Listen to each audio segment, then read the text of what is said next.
Muy buenos días. Los saluda de nuevo Noé de Luna, secretario del Instituto de la Judicatura del Estado. Hoy tengo la satisfacción de presentar al licenciado José Antonio Gutiérrez Flores, quien disertará sobre controversias de inconstitucionalidad local. Es licenciado en Derecho por la Universidad Autónoma de Nuevo León y máster en Derecho Procesal Penal, con orientación en juicios orales por el Instituto Nacional de Estudios Superiores en Derecho Penal. Es catedrático de la Facultad de Derecho de la Universidad Autónoma de Nuevo León y lo ha sido en la maestría en Derecho del Centro de Estudios Universitarios. Asimismo, es autor y consejero editorial de diversas publicaciones, locutor y conductor del programa Tribunal a tu Alcance, que se transmite en el Tribunal Radio y por el canal 53 de la Universidad Autónoma de Nuevo León. Ha ocupado todas las categorías de la carrera judicial, desde escribiente de juzgado y sala, asistente jurídico, secretario general de acuerdos de la Presidencia y del Pleno del Tribunal Superior de Justicia, hasta juez de primera instancia y actualmente es consejero de la Judicatura del Estado. Cedo la palabra al consejero José Antonio Gutiérrez Flores. Muchas gracias. Muchísimas gracias. Agradezco al Poder Judicial del Estado por la oportunidad que me da de hablar con ustedes acerca de esta conferencia.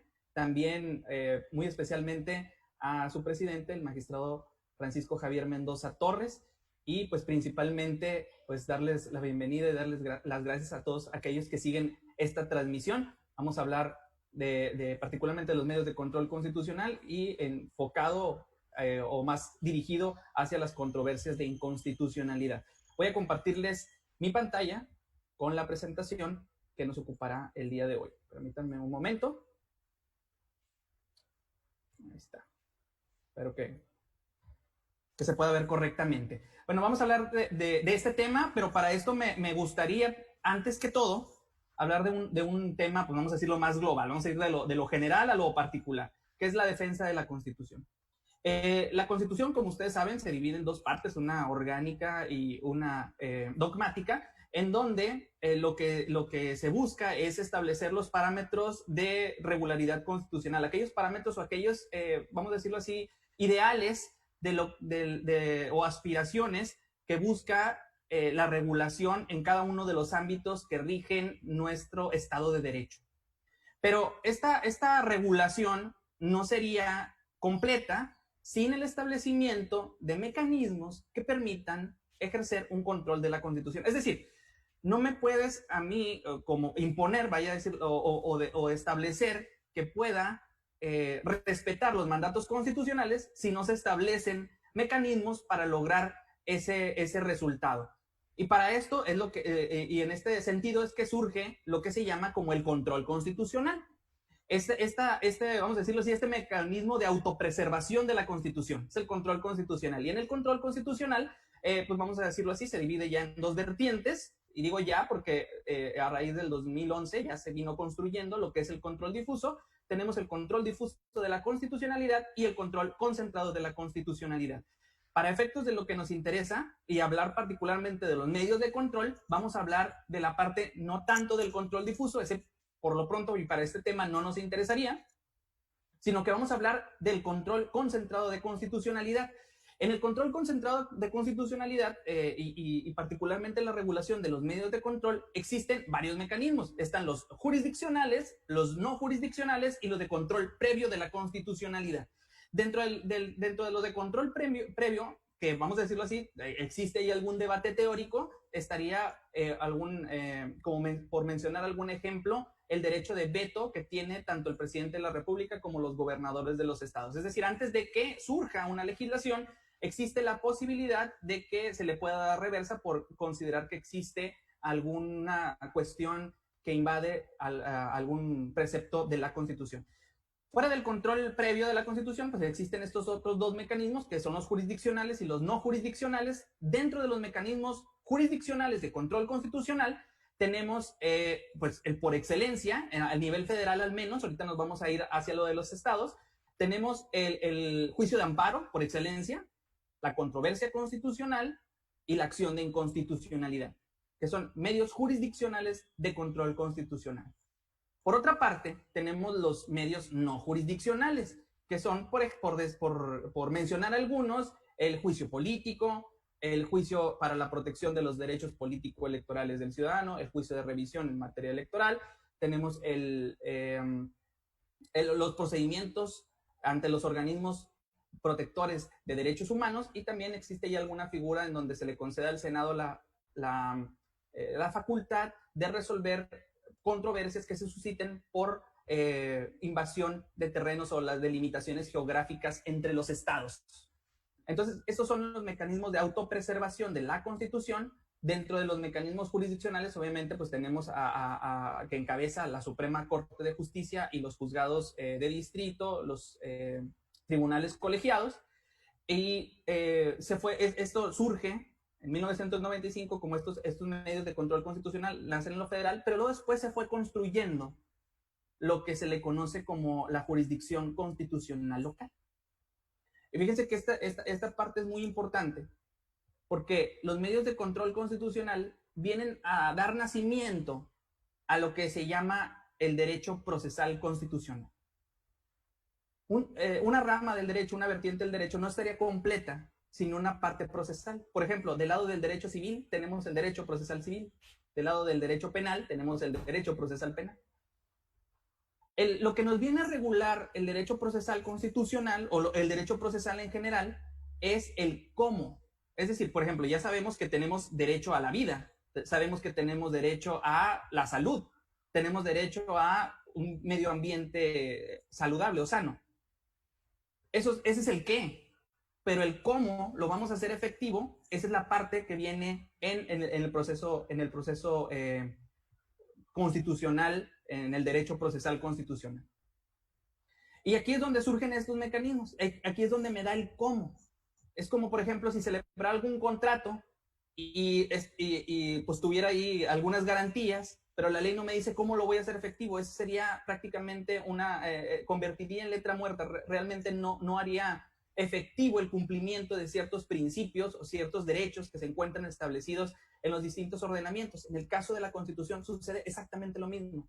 Sabemos que tenemos derechos humanos, pero ¿cómo los vamos a hacer efectivos? ¿Quién me los va a proteger? ¿De qué manera me los van a garantizar? Es donde ahí entran, por ejemplo, estos medios de control constitucional. Y hablando de derechos humanos, de modo muy particular, está el juicio de amparo. Pero también existe, no es el único mecanismo de control. También existen otros que son, por ejemplo, para el establecimiento de un control abstracto de la constitucionalidad, que corresponderá a otro tema el día de mañana con el magistrado Carlos Arenas. Pero también tenemos otros mecanismos que son de división, vamos a decirlo así, o de regularidad o de control interpoderes o entre organismos a quienes la Constitución les señala alguna atribución específica. Estos serían los medios de control. Ahora, ¿quién se va a encargar de su juzgamiento? A nivel federal está muy claro. Aquí no tenemos mayor complicación en cómo se va a desarrollar. Sabemos que es la Suprema Corte de Justicia, y la Suprema Corte de Justicia es el máximo órgano constitucional y también de legalidad, pero también es el máximo órgano constitucional en el Poder Judicial de la Federación, y es a quien se encomienda particularmente la resolución de controversias constitucionales y acciones de inconstitucionalidad de modo exclusivo. Cuando se empieza a crear este mecanismo de la jurisdicción constitucional, empiezan a surgir, y particularmente en el constitucionalismo local, empiezan a surgir aquellos debates de que si debemos de seguir el modelo establecido por la Suprema Corte o podemos adoptar modelos propios de jurisdicción constitucional. Y ahí es donde, si ustedes ponen a analizar las distintas legislaturas de los estados, es donde ya no existe esta uniformidad. Vamos a tratar de clasificarlos en varios tipos de modelos. Tenemos el primer modelo, que son tribunales constitucionales fuera del Poder Judicial, tribunales constitucionales autónomos, vamos a decirlo así, con independencia jurisdiccional de cada uno de los poderes. Es decir, prácticamente vamos a decirlo como si fuera un tribunal suprapoderes. Este es un modelo que es le podemos llamar el modelo europeo. También tenemos salas constitucionales dentro del Poder Judicial. Es decir, tenemos, así como hay salas civiles, salas familiares, salas penales, también existen en algunos casos salas constitucionales que se encargan de resolver las distintas controversias que se susciten de este tipo, de esta naturaleza. Y un último modelo, el otro podemos llamarle el modelo americano, también un último modelo que tenemos es el modelo del órgano de mayor jerarquía dentro de los poderes judiciales, que este es el que adopta la federación, y que a propósito es el mismo modelo, y que aquí cabe hacer mención y cabe destacar que es el mismo modelo que ha adoptado el Poder Judicial de Nuevo León, que el órgano de mayor jerarquía dentro del Poder Judicial, que es el Pleno del Tribunal Superior de Justicia, absorba estas facultades de jurisdicción constitucional. Entonces, dentro de los distintos modelos, Nuevo León decanta por un modelo similar al que adopta la Federación, en donde encomienda esta atribución o esta tarea a su órgano de mayor jerarquía, que, repito, es el Pleno del Tribunal Superior de Justicia del Estado. Ahora, vamos a hablar de las particularidades de esta jurisdicción constitucional local en Nuevo León. Y es muy particular porque entre que se adoptan vamos a decirlo así, los mecanismos de control constitucional en la Constitución de Nuevo León y entran en vigor, pasaron exactamente, como lo pueden ver en la diapositiva, 10 años. Pero también está interesante su nacimiento, o sea, y yo creo que es bueno hablar de esto. ¿Cuáles son los medios, porque ahí vamos a establecer la respuesta, pero cuáles son los medios locales de control constitucional que se encuentran regulados desde antes de la reforma del 2004? Teníamos la contradicción de criterios entre las salas del Tribunal Superior de Justicia. La contradicción de criterios entre salas, que aunque las salas resuelven cuestiones propiamente de legalidad, el Pleno se erige como un órgano supra o de mayor jerarquía entre ambos, y tiene la facultad de resolver aquellos criterios contradictorios entre las salas del Tribunal Superior de Justicia. Después, en el 2004, se vienen a incorporar otros 2 mecanismos adicionales de control constitucional en sede jurisdiccional, cabe aclarar, porque también tenemos los organismos protectores de derechos humanos, también tenemos el juicio político, que aquí es una combinación en Nuevo León entre jurisdiccional y de naturaleza política. Pero particularmente hablando de los medios de control jurisdiccional, en 2004 se establecen lo que es las controversias de inconstitucionalidad local y las acciones de inconstitucionalidad local. Vamos a ver qué sucede en el 2004, cómo es que vino a establecerse esto. Si ustedes se fijan aquí en pantalla, el 9 de junio del 2004 se expide una reforma a la Constitución de Nuevo León en el decreto número 100, en donde se establece se señala que ya se tiene esta facultad. Pero ojo, teníamos ahí una cláusula que no nos permitía, desde el 2004 que se instituyó, no nos permitía poder activar esa marcha. Era, vamos a decirlo así, era un mecanismo dormido de control constitucional. Era derecho positivo no vigente. En los transitorios se establecía que esas disposiciones relativas a los medios de control de la regularidad constitucional local iban a entrar en vigor hasta en tanto se expidiera la ley reglamentaria de la materia. Esto es muy importante. Entonces era de derecho positivo, pero no era vigente. Era una facultad que ya se encontraba prevista para que poseyera el Pleno del Tribunal Superior de Justicia desde el 2004, pero no podía ponerla en marcha por la situación de que estaba condicionada su vigencia a que se expidiera este otro ordenamiento reglamentario o procesal.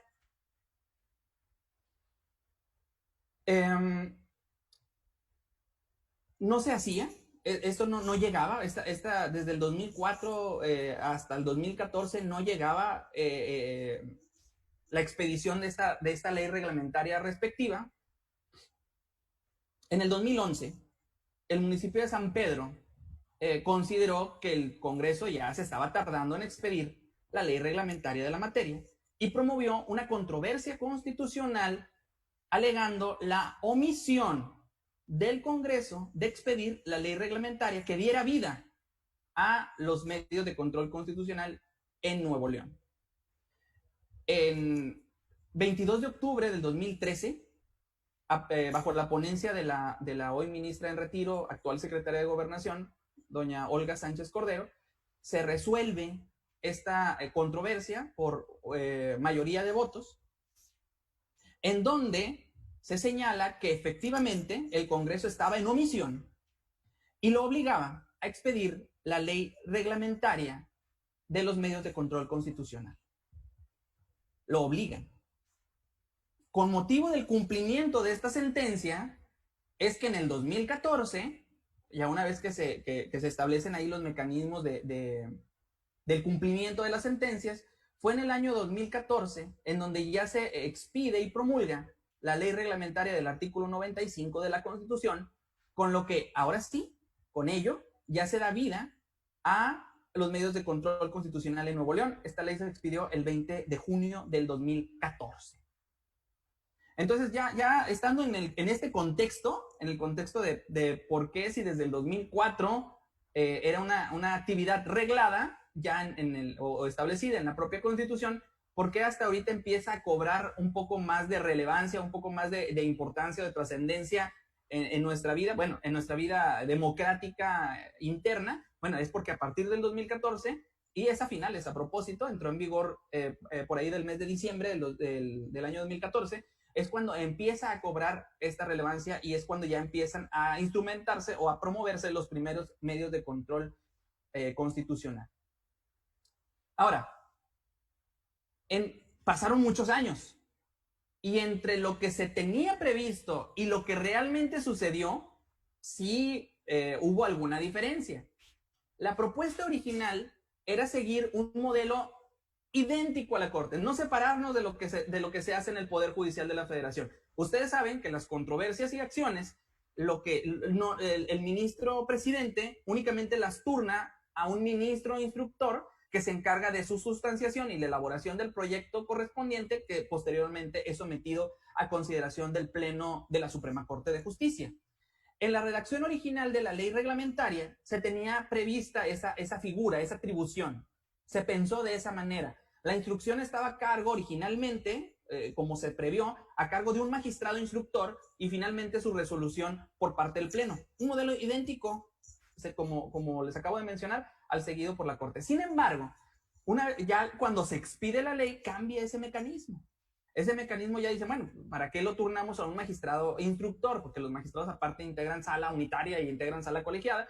Mejor que sea el presidente del tribunal el quien, como otros asuntos que son tramitados ante el Pleno del propio tribunal, lleve a cabo su instrucción y finalmente su resolución quede a cargo del Pleno. Entonces, eso es un primer apartado, es una primera diferencia que nos aparta de la forma de sustanciación ante la Suprema Corte de Justicia, ante el Poder Judicial Federal, que en este caso, en el caso de Nuevo León, la instrucción de la controversia y de la acción la lleva particularmente el presidente del Tribunal Superior de Justicia y su resolución al final sí queda a cargo del Pleno del propio tribunal. Esta desigualdad nos hace caer en una, vamos a decirlo así, una aparente antinomia. No hay antinomia, pero vamos a llamarle así, una aparente antinomia. Porque por un lado, la ley orgánica del Poder Judicial pareciera que se olvidaron de derogar la fracción 15, que por cierto sigue vigente, del artículo 23, en donde le concede al presidente la facultad de turnar las controversias.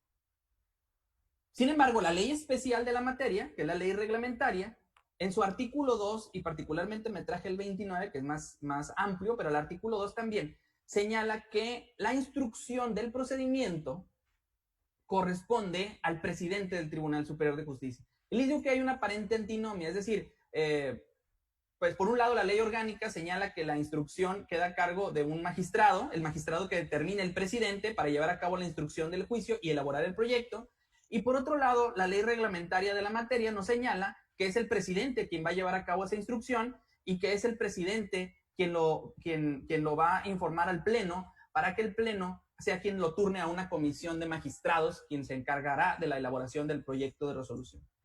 Finalmente, esta cuestión es netamente superada porque también la fracción segunda del artículo 23 señala que al presidente le corresponde tramitar los asuntos que sean competencia del Pleno, sin excluir alguno, hasta ponerlos en estado de resolución. O sea, existen diferentes mecanismos que nos hacen pensar que la antinomia es simplemente aparente y no real.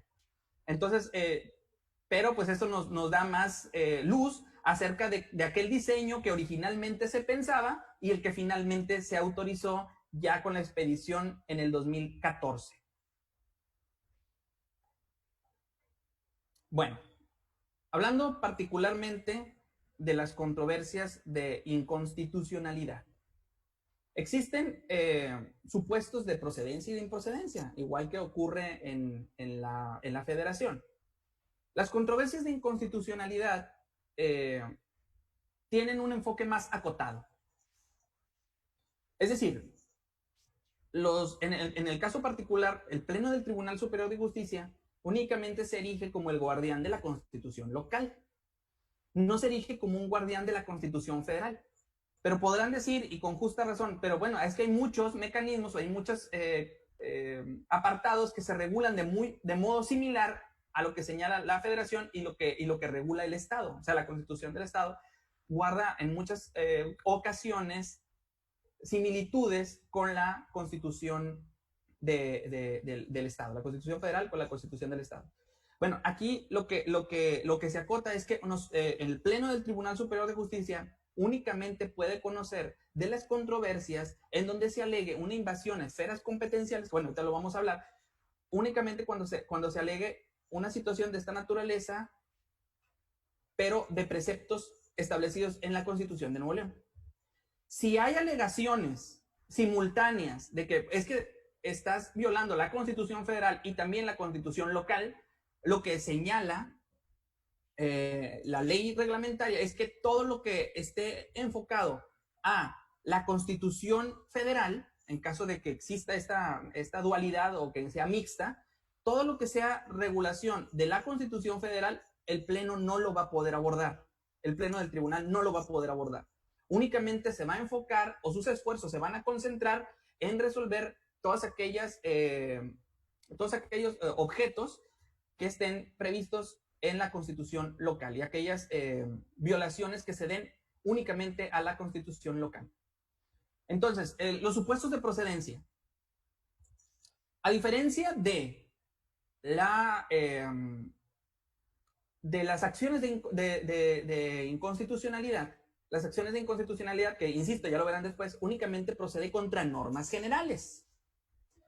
A diferencia de esto, la controversia de inconstitucionalidad procede en contra de normas y de actos. Es decir, aquí hay un amplio espectro, o sea, no nada más se limita a cuestiones normativas, sino que va más allá e inclusive regula actos de autoridad. Entonces, un primer punto, vamos a dejarlo así, vamos a tratar de dividirlo. Un primer punto es que la controversia de inconstitucionalidad en Nuevo León procede contra de actos y en contra de normas generales.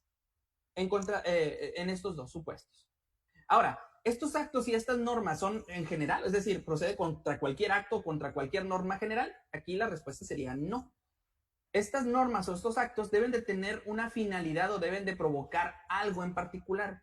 ¿Y qué es este algo? Es invadir la esfera competencial o las atribuciones que a cada órgano confiere la Constitución política del Estado o las leyes que de ella emanen.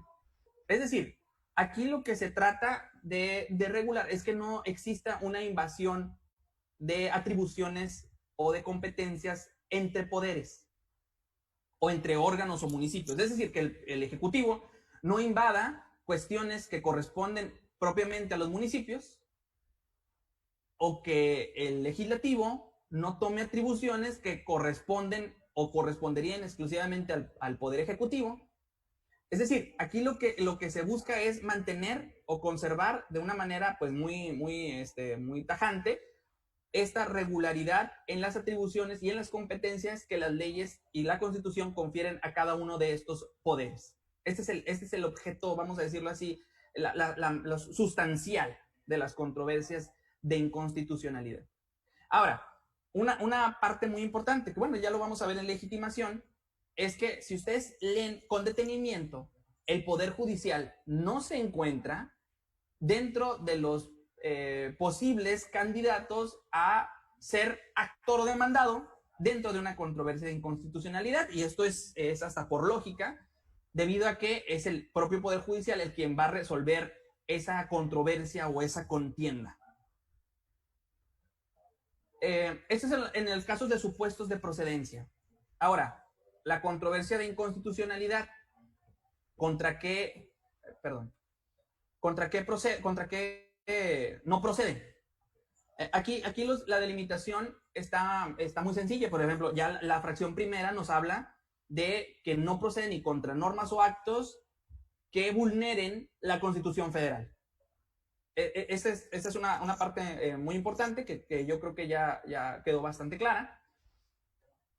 Por otra parte, tampoco procede contra actos o normas que sean resultado de la actividad del Poder Judicial del Estado.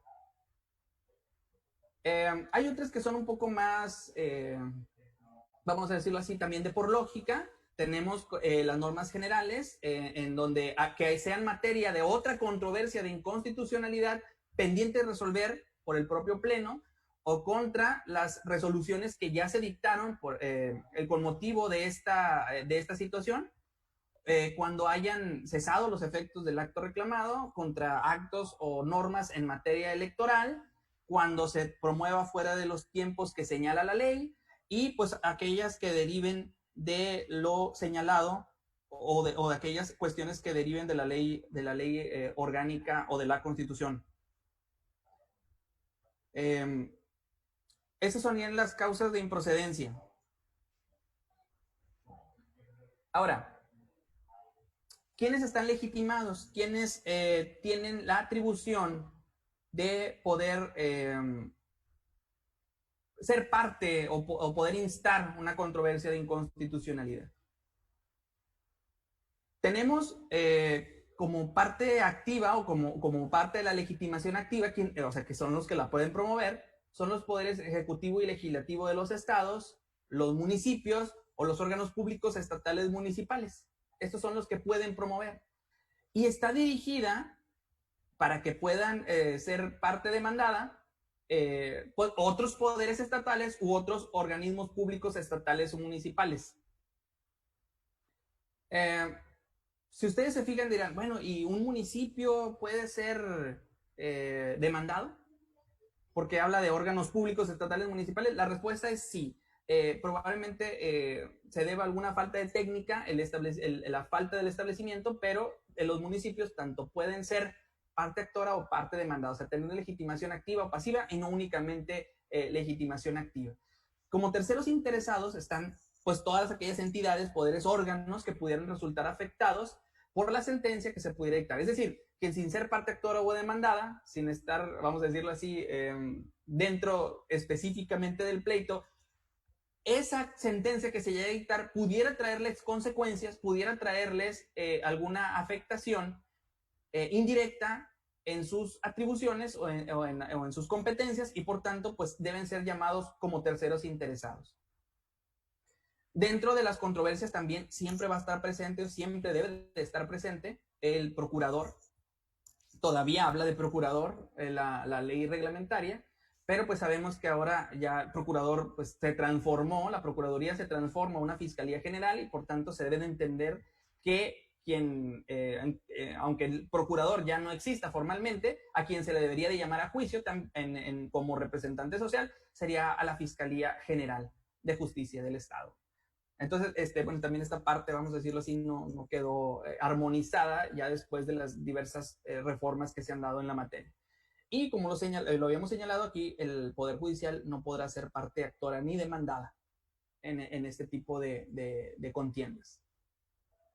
Esto no significa que el Poder Judicial quede, vamos a decir así, en un estado de indefensión, sino que en su caso particular tiene o tendría a su disposición la controversia constitucional que debe intentarse ante la Suprema Corte de Justicia de la Nación. Esa sería la ruta que debería de optar el Poder Judicial y no la ruta de la controversia de inconstitucionalidad local.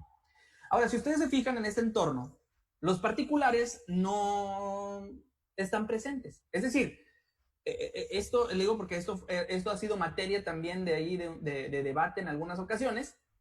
Si los particulares pudieran ser parte actora demandada o terceros interesados dentro de una controversia de inconstitucionalidad. La controversia de inconstitucionalidad no está diseñada para los particulares. Si hay algún acto que los particulares estimen violatorios de sus derechos, para eso existe particularmente el juicio de amparo. Pero no la controversia ni la acción de inconstitucionalidad, ni federal ni local.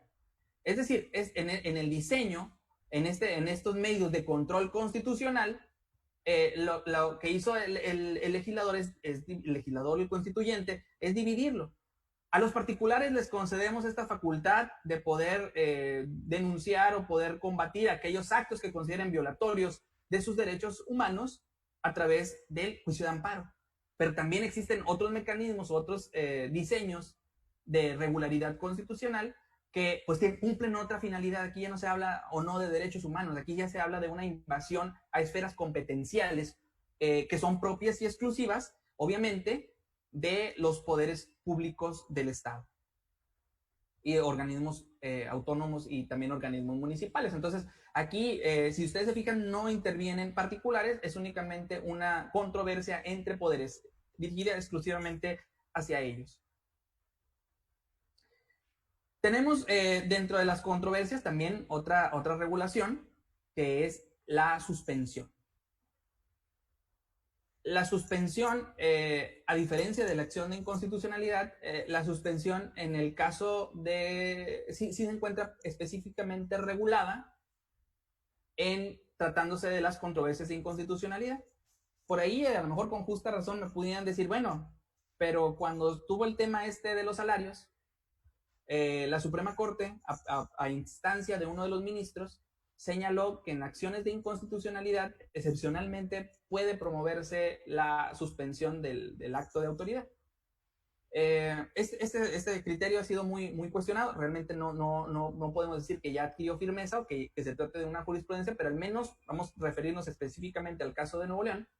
La suspensión únicamente se encuentra normada o regulada en tratándose de controversias de inconstitucionalidad. Ahora, esta suspensión, al igual que la suspensión en materia de amparo, no tiene que cumplir con ciertos requisitos, tiene que cumplir con ciertas particularidades para su otorgamiento.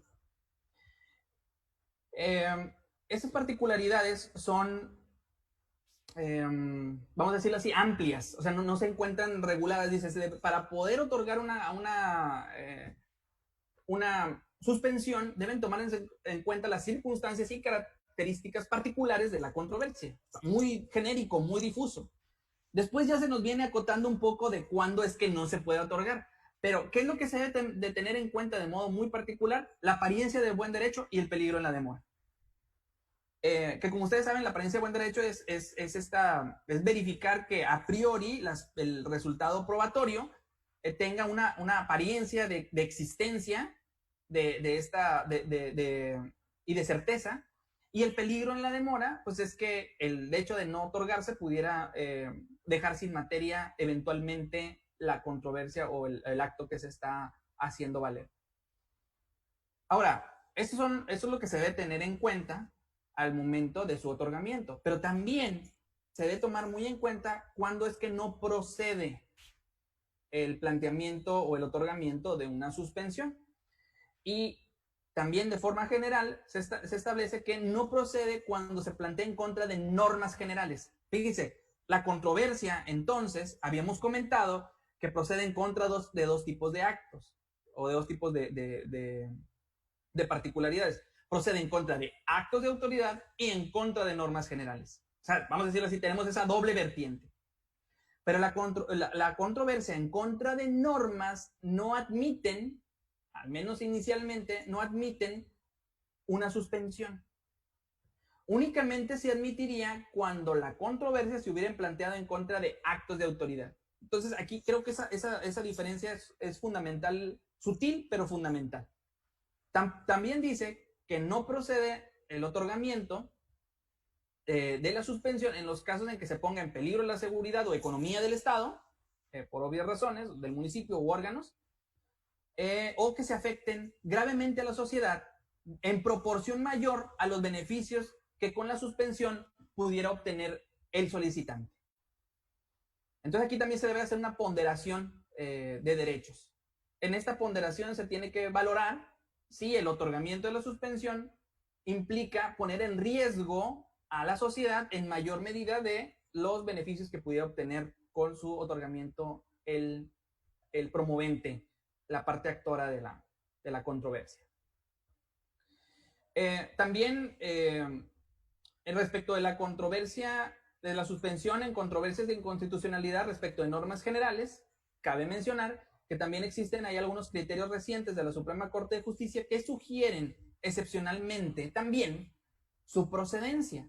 Sin embargo, pues no nos vamos a enfocar, en las particularidades de la controversia a nivel federal, sino únicamente aquellas que deriven de la ley reglamentaria y particularmente de la legislación local. Entonces, ahí sí, también un tema muy, muy debatido y pues de mucha actualidad. Entonces, pero pues de forma genérica, podemos decir que al menos en el caso de Nuevo León existe también esta prohibición de otorgamiento de la suspensión en contra de normas generales. Tenemos otro aspecto que es el procedimiento en las controversias de inconstitucionalidad local. Y aquí hay algo que me llama la atención y algo que quisiera destacar. Tal vez no sea importante, tal vez sea únicamente peculiar, y no sé si nada más para mí o también para ustedes, pero sí quisiera hacer notar algo. A veces hay debate, sobre todo en los procedimientos civiles, en los procedimientos familiares y del orden del derecho privado, en donde se señala que hay una desigualdad entre la oportunidad que tiene el actor de instar su demanda y la oportunidad que tiene el demandado para dar su contestación.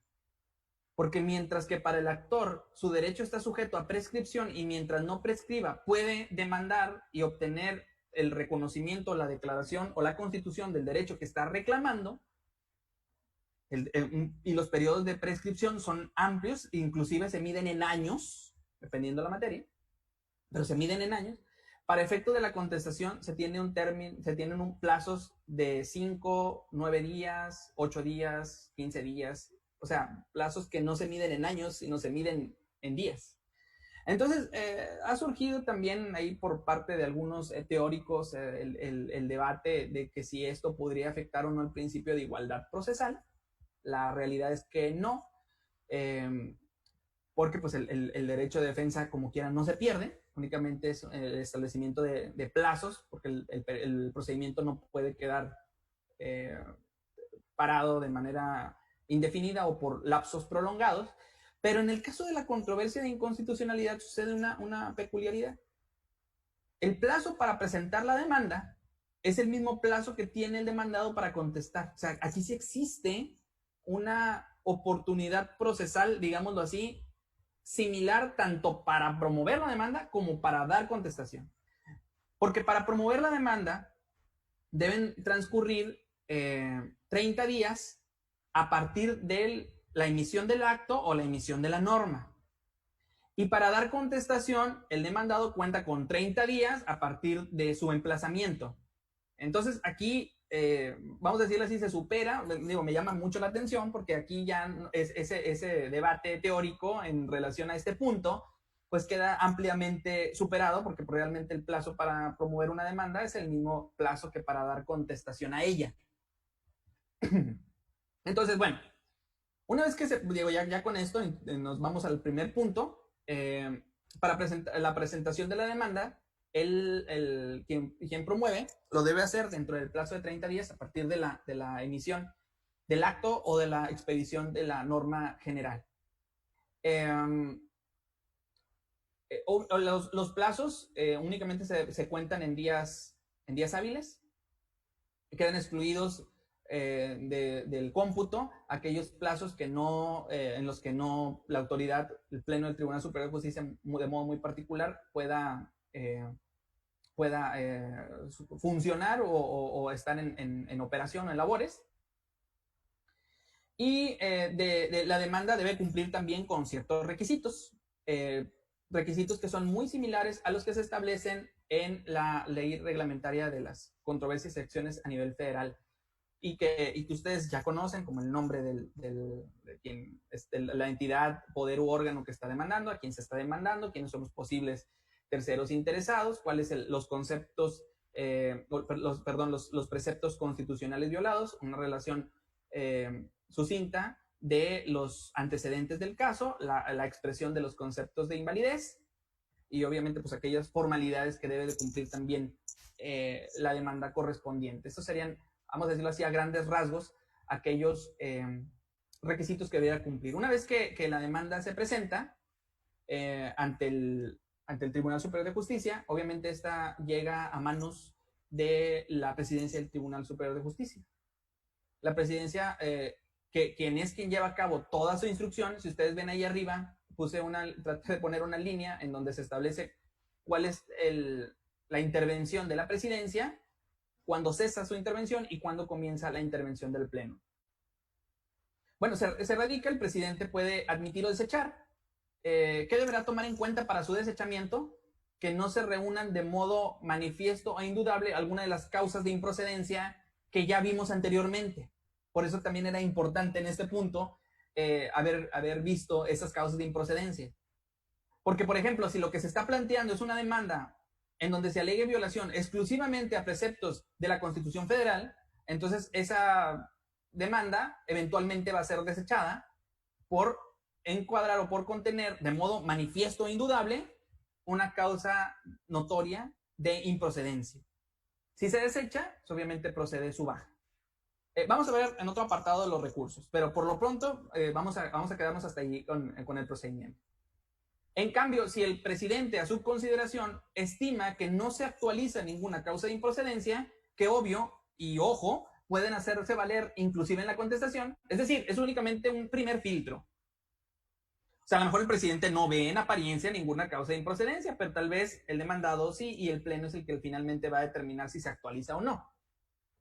Pero si el presidente a su criterio no considera que se encuentre alguna causa de improcedencia, entonces lo que procedería es admitir esa demanda. Después de la admisión, obviamente, viene el emplazamiento y viene ese emplazamiento con un requerimiento de las constancias que constituyan el acto reclamado. Es como más que una contestación, vamos a decirlo así, un informe justificado, en donde también se proporcionen y se expidan y se otorguen todas aquellas constancias que den soporte al acto que se está impugnando. Se le da la oportunidad a la entidad, órgano o poder demandado para que produzca su contestación dentro de un plazo de 30 días hábiles, como lo hemos visto. Dentro de esta contestación se encuentra previsto también una vista a las partes, incluyendo al representante social, es a las partes, y aquí se abre la oportunidad, en su caso, de que el actor pueda ampliar su demanda. Si amplía su demanda, obviamente también tendría la oportunidad de dar contestación el demandado dentro del mismo plazo de los 30 días. Si no se hace valer esta situación, se avisa a las partes, no hay una ampliación de demanda, la audiencia se debe fijar dentro de los 30 días posteriores a que se produjo la contestación. Hay una audiencia de pruebas y alegatos. En esta audiencia de pruebas y alegatos, obviamente, pues habrá algunas pruebas que requieran desahogo especial, algunas pruebas que se encuentren prohibidas, como por ejemplo la confesional, pero algunas otras inspecciones judiciales, testimoniales y demás, que requieren desahogo especial y que, por ejemplo, ahí habría reglas específicas porque deben ser anunciadas cuando menos 10 días antes del señalamiento de la fecha de audiencia, pero habrá otras documentales que no sea necesario prepararlas previamente a la audiencia y que, por tanto, su desahogo puede llevarse a cabo sin ningún problema dentro del transcurso de la misma. Aquí, antes de llegar a la sentencia, durante toda la fase procesal, la legislación que se está aplicando es la ley reglamentaria del artículo 95 de la Constitución de Nuevo León. Sin embargo, también ahí señala que en caso de que exista alguna laguna, en caso de que exista la necesidad de acudir a algún otro ordenamiento por la falta de regulación de alguna formalidad o alguna cuestión procesal, aplica supletoriamente el Código de Procedimientos Civiles del Estado. Entonces aquí sí hay una supletoriedad, y la supletoriedad es del Código de Procedimientos Civiles del Estado. El Código de Procedimientos es supletorio a la ley reglamentaria. De modo expreso, así lo señala la ley de la materia. Una vez que ya se desahoga la audiencia, el asunto queda en estado de sentencia.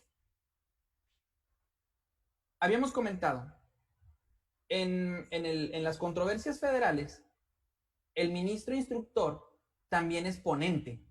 El ministro instructor, el que lleva la instrucción, es el que hace el proyecto y lo presenta a su consideración al Pleno de la Corte. En el caso de Nuevo León no es así. La instrucción, hasta ponerlo en estado de sentencia, ojo, hasta ponerlo en estado de sentencia, corresponde al presidente. Una vez que se pone en estado de sentencia, el presidente le informa al Pleno o turna al Pleno ese expediente y le dice al Pleno, yo ya desahogué, ya tramité todo lo correspondiente a este expediente de controversia de inconstitucionalidad, ahora lo pongo en conocimiento del Pleno para que proceda a realizar lo que corresponde. ¿Qué corresponde? El Pleno, de entre ellos, designa una comisión de 3 magistrados que se van a encargar de la ponencia del asunto. Esa también es una diferencia respecto del mecanismo de sustanciación que rige a nivel federal.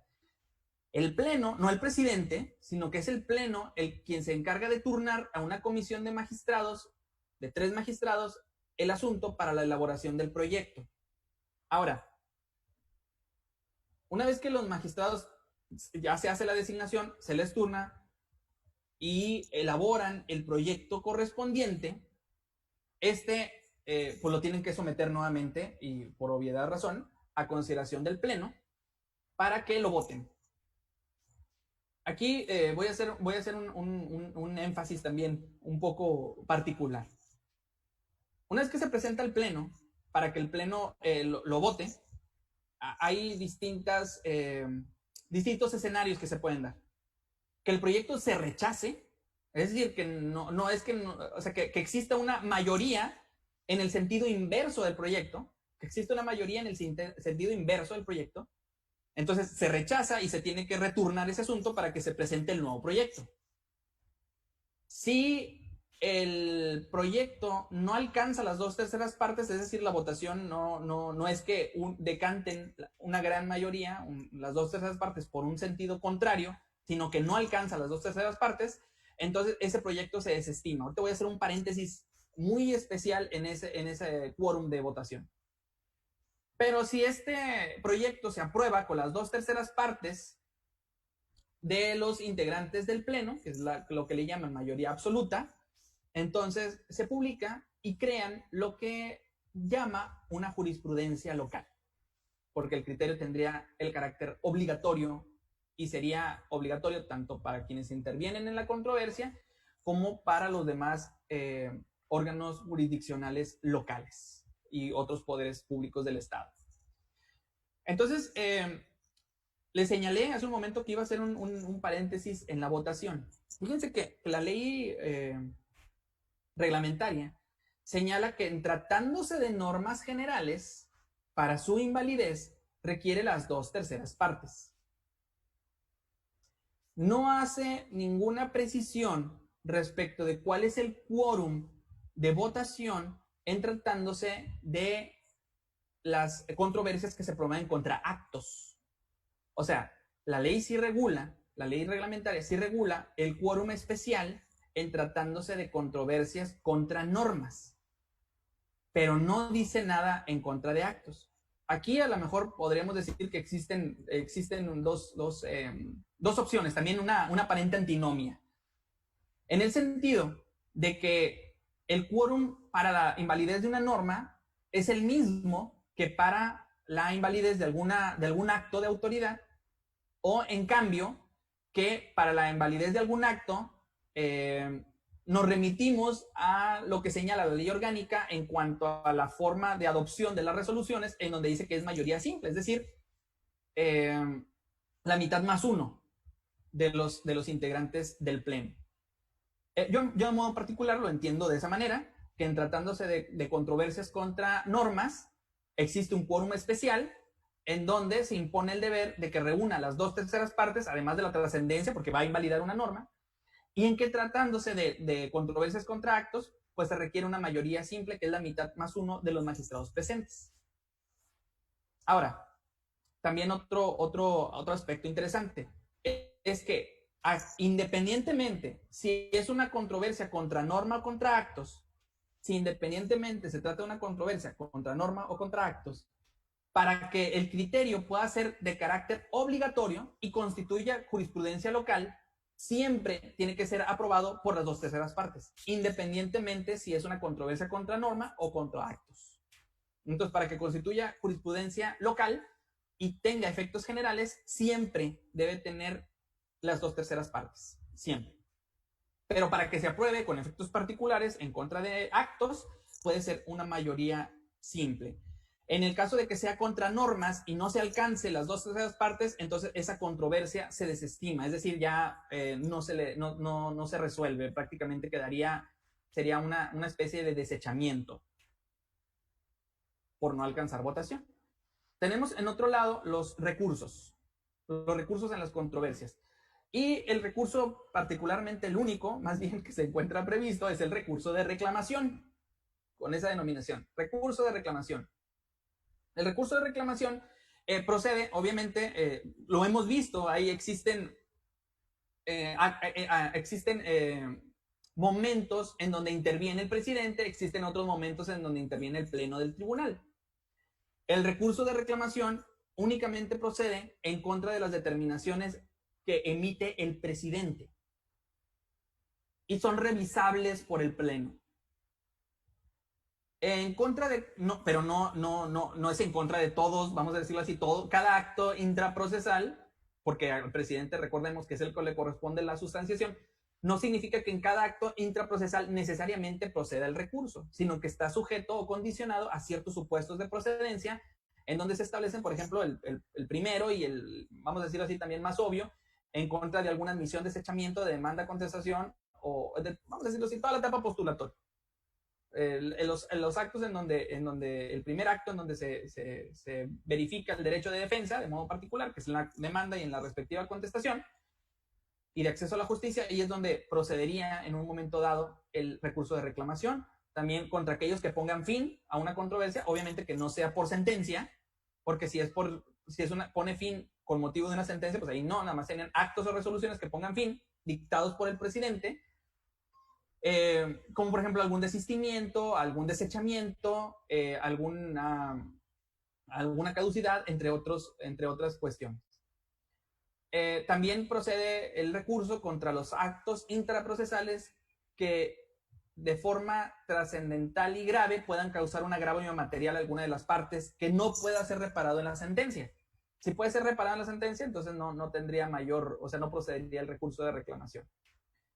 Contra las que pongan fin a algún incidente, cuando sean decretadas por el presidente, contra los actos del presidente en relación a la suspensión, contra los actos del presidente en relación al acervo probatorio, y dice las demás que señala esta ley, que va más enfocado, dirigido a las acciones de inconstitucionalidad. Entonces, por si fuera poco, que creo que la lectura es bastante clara, como quiera, nos dice el último párrafo que el recurso es improcedente contra actos dictados por el Pleno. Creo que ya se derivaba o ya lo podíamos ir visualizando desde su contenido, pero creo que aquí el legislador no quiso dejar esa cuestión a interpretación y lo reforzó ahí con el señalamiento de este último párrafo. Ahora, y ya para finalizar, que ya también veo que estoy cerca de la hora, hay alguna desigualdad ahí, hay una regulación de modo muy particular entre la interrupción y la contradicción de criterios obligatorios. Le titulo ahí una posible antinomia. Fíjense que a nivel federal no existe, no está regulada, vamos a decirlo, no está prevista una contradicción de criterios entre el propio órgano jurisdiccional. O sea, por ejemplo, el Pleno de la Suprema Corte de Justicia, si dicta una resolución contraria a otro que había emitido, no hay una contradicción entre el propio Pleno, o sea, no hay una contradicción entre una resolución del Pleno y la otra. ni tampoco hay contradicciones entre los órganos de menor jerarquía que forman jurisprudencia, como por ejemplo las salas de la Suprema Corte o los tribunales colegiados o plenos de circuito. No se encuentra regulada a nivel federal, no existe una contradicción de criterios entre el propio órgano. Más bien, ahí la figura que existe es la interrupción. Y sin el ánimo de escucharme muy criticón, en el caso de Nuevo León, regulamos las dos cosas. O sea, interrupción y contradicción como si fueran, vamos a decirlo así, cuestiones diferentes, pero similares.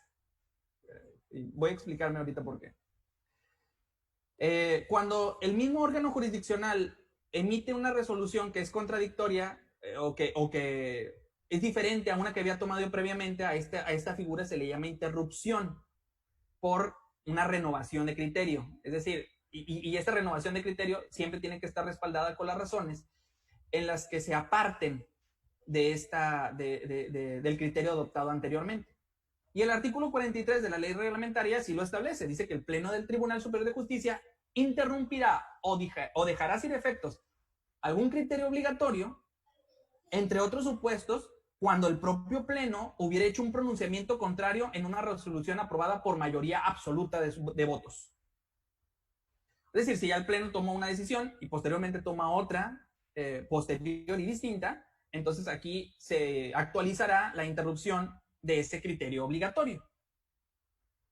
Pero luego después el siguiente párrafo nos dice que la contradicción nos sugiere más bien la existencia de una contradicción de criterios obligatorios aprobados por el propio Pleno. O sea, es decir, que el Pleno toma un criterio contrario al que anteriormente había tomado y es el mismo Pleno el que va a definir esa contradicción.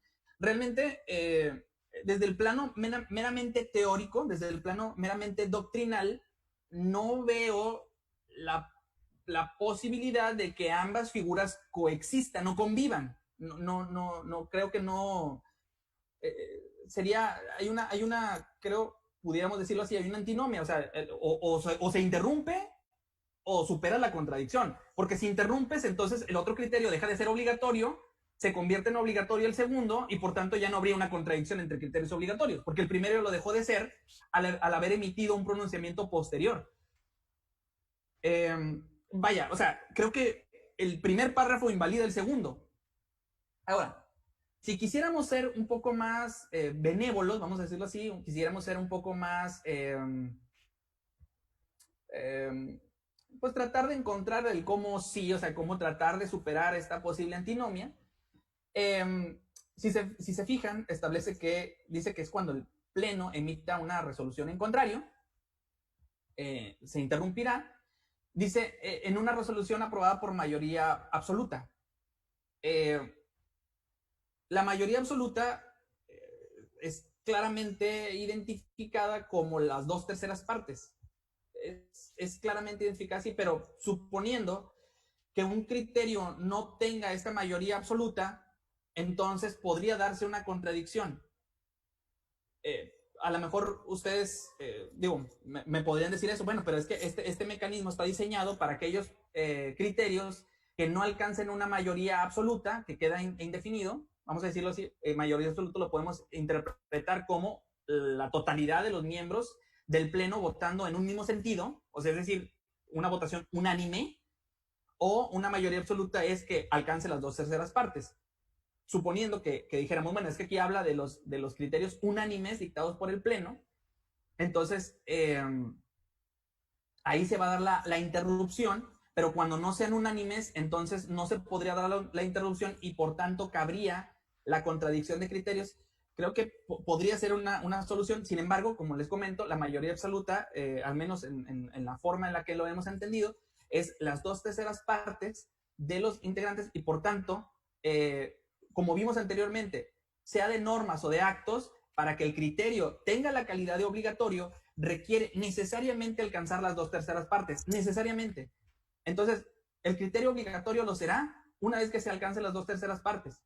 Y por tanto, esa resolución se aprobaría por mayoría absoluta y volveríamos al mismo punto de partida. Invalidaría en consecuencia lo establecido en el segundo párrafo, en el último párrafo del artículo 43, y convirtiendo este párrafo, pues prácticamente, por decirlo de alguna manera, en letra muerta. Entonces, sí, aquí, vamos a decirlo así, vamos a dejarlo abierto, vamos a dejarlo a la reflexión.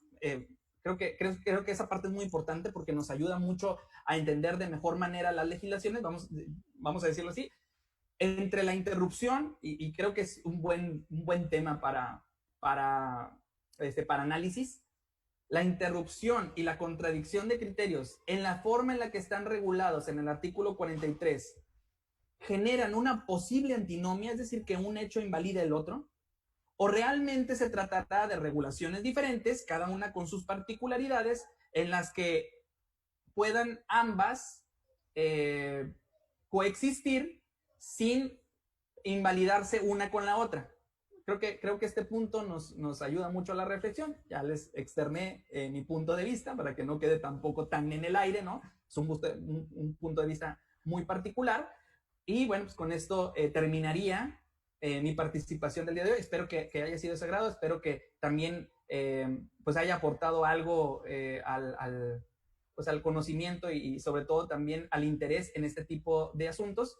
No me queda más que despedirme y agradecerles nuevamente que se hayan quedado y que hayan visto esta participación. Muchas gracias a todos.